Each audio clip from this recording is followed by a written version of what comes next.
அரியலூர்ல போனப்போ நான் கரெக்டா அந்த ஊருக்கு போறதுக்கு முன்னாடி அந்த ஏரியாலேயே அந்த பவர் கட்டு. அப்புறம் நான் திருச்சிக்கு போய் நான் பேச ஆரம்பிச்சதுக்கு அப்புறம் அந்த ஸ்பீக்கருக்கு போற அந்த வயரு கட்டு. இல்ல நான் தெரியாம தான் கேட்கிறேன் சிஎம் சார்.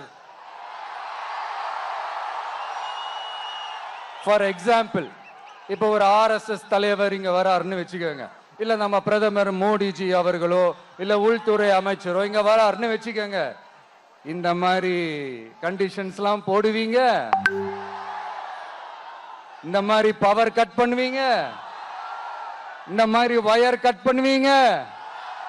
கொஞ்சம் கட் பண்ணி தான் பாருங்களேன். முடியாதுல, பேஸ்மெண்ட் அதிரும்ல. நீங்க தான் மறைமுக உறவுக்காரர்களாச்சே.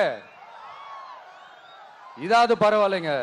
இதை தாண்டி ஒரு ரூல் ஒண்ணு போட்டாங்க, பஸ்ஸுக்குள்ளேயே இருக்கணுமா, பஸ்ஸை விட்டு வெளியில வரக்கூடாதான், கையை இவ்வளவுதான் தூக்கணுமா, இப்படியே வரணுமா, மக்களை பார்த்து சிரிக்காத, மக்களை பார்த்து கையசைக்காத, இப்படியெல்லாம்.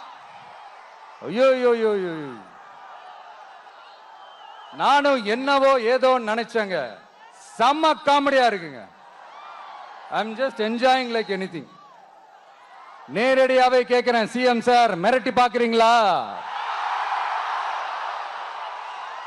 அதுக்கு இந்த விஜய் ஆள் இல்ல சார், அதுக்கு நாம ஆள் இல்ல சார்.